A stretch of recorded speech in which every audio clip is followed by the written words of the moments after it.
Malaysia যাওয়া নিয়ে শ্রমিকদের যে অনিশ্চয়তা তৈরি হয়েছে এ বিষয়ে আরও জানাতে শাহজালাল আন্তর্জাতিক বিমানবন্দর থেকে যুক্ত হচ্ছেন সহকর্মী দাউদ খান।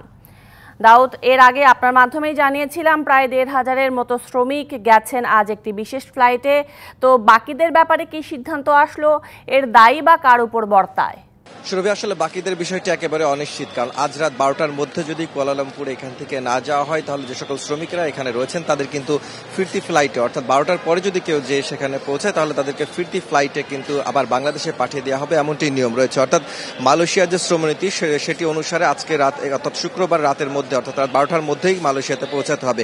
সেক্ষেত্রে আসলে প্রায় ৩০,০০০ শ্রমিকের একেবারে অনিশ্চিত জীবন এখন রয়ে গেল। আমরা সকাল থেকে দেখতে পেয়েছিলাম যে ঠিক বিমানবন্দর অর্থাৎ শাহজালাল আন্তর্জাতিক বিমানবন্দরের বিভিন্ন এলাকা থেকে অর্থাৎ দেশের বিভিন্ন স্থান থেকে যারা শ্রমিকেরা রয়েছেন তারা এখানে এসে অবস্থান নিয়েছেন এবং তাদের একটি কষ্ট মনে যে বিভিন্ন সময় অর্থাৎ অনেক কষ্ট করে হলেও তারা যে ভিসাগুলো তারা করেছেন এবং একই সাথে যে ছাড়পত্রগুলো তারা নিয়েছেন সেটি থাকবার পরেও আসলে তারা মালয়েশিয়াতে তাদের যে স্বপ্নের যে দেশ যেখানে গিয়ে তারা কাজ করতে চেয়েছিলেন সেখানে কিন্তু তারা যেতে পারছেন না এবং এটির জন্য তারা বারবারই একটি কথা বারবারই আক্ষেপ করছেন যে সকল রিক্রুটিং এজেন্সিগুলো রয়েছে তাদের প্রতারণার শিকার তারা হয়েছেন। অর্থাৎ ২০২৩ সালেও অনেকের ভিসা হয়েছে এবং এর পাশাপাশি ৩ থেকে ৪ মাস আগেও কিন্তু অনেকের ভিসা হয়েছেন।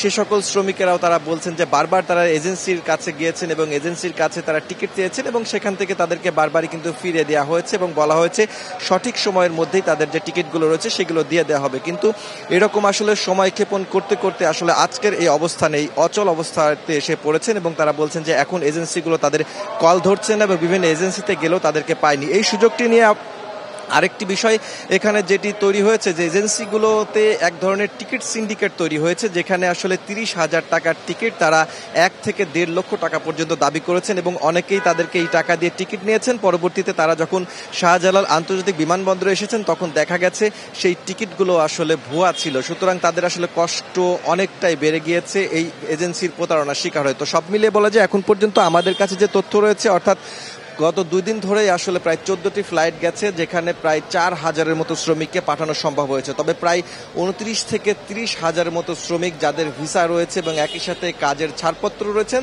তারা কিন্তু যেতে পারছেন না এবং তারা বারবারই এখন দৃষ্টি আকর্ষণ করছেন সরকারের প্রতি এবং প্রবাসী কল্যাণ মন্ত্রণালয় যেটি রয়েছে তাদের প্রতি যে যেন তাদেরকে দ্রুততম সময়ের মধ্যে সরকার যেন যে মালয়েশিয়ার যে শ্রমিক বাজার রয়েছেন কিংবা মালয়েশিয়ার সরকার রয়েছেন তাদের সাথে কথা বলে কূটনৈতিক পর্যায়ে যেন অচল অবস্থা যেটি সৃষ্টি হয়েছে সেটি যেন রিনিউ করা হয় এবং পাশাপাশি এই সকল শ্রমিক যাদের ভিসা রয়েছে এবং ছাড়পত্র রয়েছে তাদেরকে যেন দ্রুততম সময়ের মধ্যে মালয়েশিয়াতে নিয়ে যাওয়া হয় সেই বিষয়টির তারা দাবি জানিয়েছেন। নিশ্চয়ই দাউদ খান, ধন্যবাদ আপনাকে যুক্ত হওয়ার জন্য।